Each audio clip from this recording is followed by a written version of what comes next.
Assalamualaikum warahmatullahi wabarakatuh. Anak-anak sekalian, bagaimana kabarnya? Mudah-mudahan sehat selalu. Kembali lagi kita belajar tentang pendidikan agama Islam, mata pelajaran pendidikan agama Islam. Adapun tujuan pembelajaran kita yang pertama yaitu kalian nanti akan dapat menyimpulkan asbabun nuzul Quran surat Al-Isra dengan tepat. Kemudian kalian bisa menganalisis Quran surat Al-Isra. Kemudian kalian juga bisa membaca Quran surat Al-Isra ayat 32. Setelah bisa membaca, juga bisa memahami hukum bacaan Quran surat Al-Isra ayat 32. Kemudian nanti setelah kalian mengikuti murojaah, kalian juga bisa mendemonstrasikan hafalan Quran surat Al-Isra ayat 32. Dan kalian nanti akan Bapak suruh untuk berdiskusi.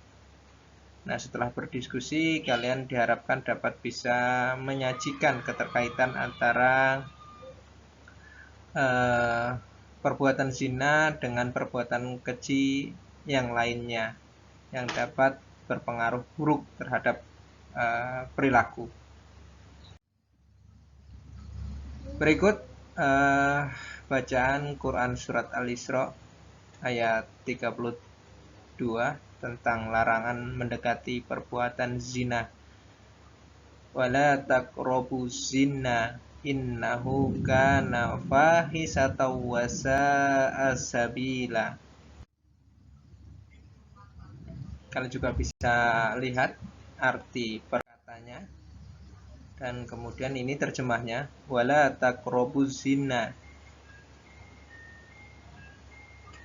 Dan janganlah kamu mendekati zina. Innahu kana fahisah. Sesungguhnya zina itu adalah perbuatan yang keji. Wasa sabila. Dan suatu jalan yang buruk. Nah, ini asbabun nuzul Quran surat Al-Isra ayat 32 tentang larangan mendekati perbuatan zina.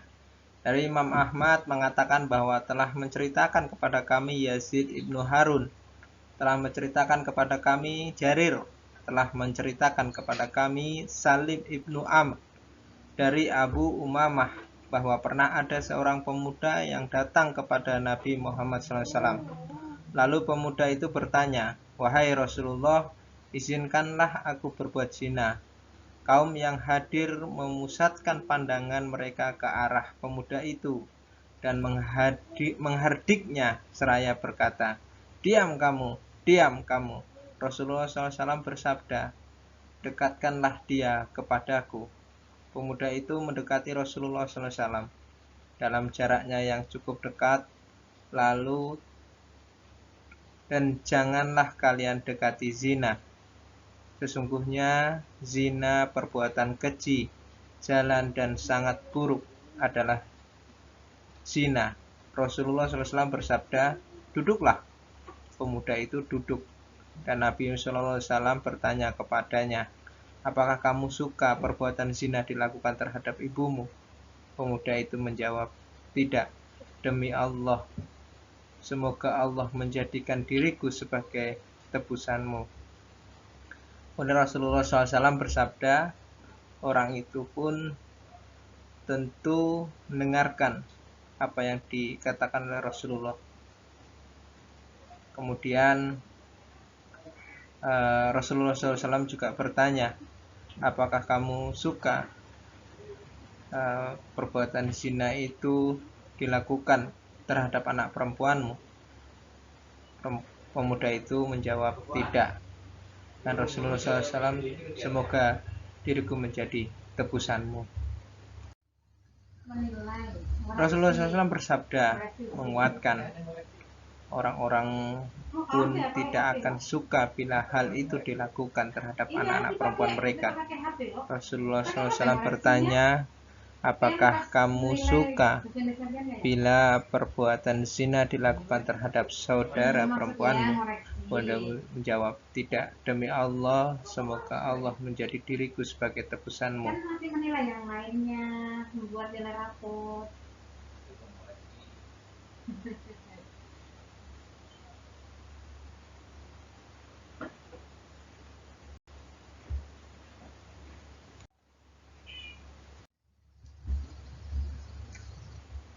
Kemudian anak sekalian, ini isi kandungan Quran surat Al-Isra ayat 32. Wala taqrabuz zina.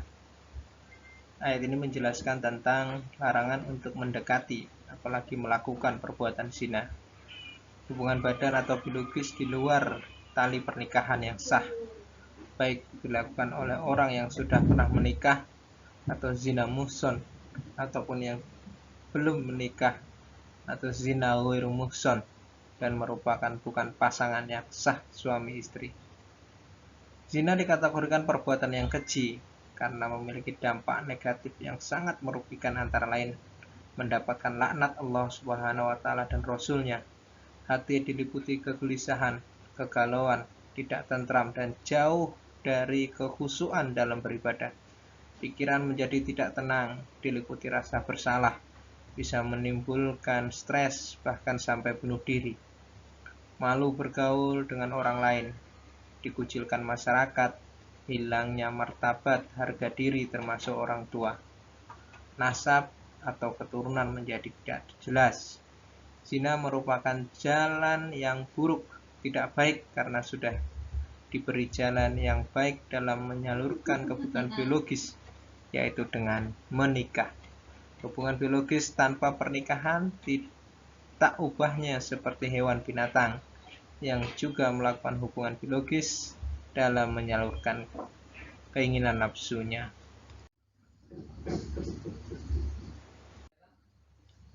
Hikmah pengharaman pergaulan bebas dan zina.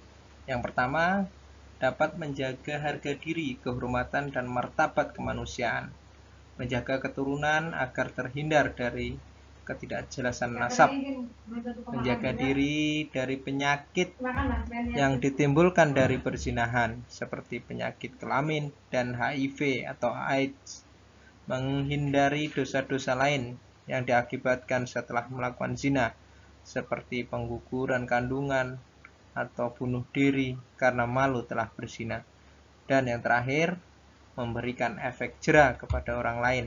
Hal ini dikarenakan hukuman berat bagi pelaku zina yang menimbulkan rasa takut mendekati zina.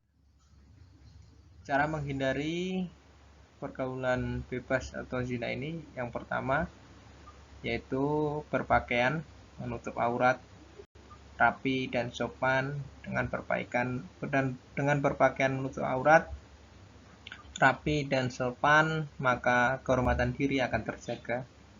Memilih teman bergaul yang soleh,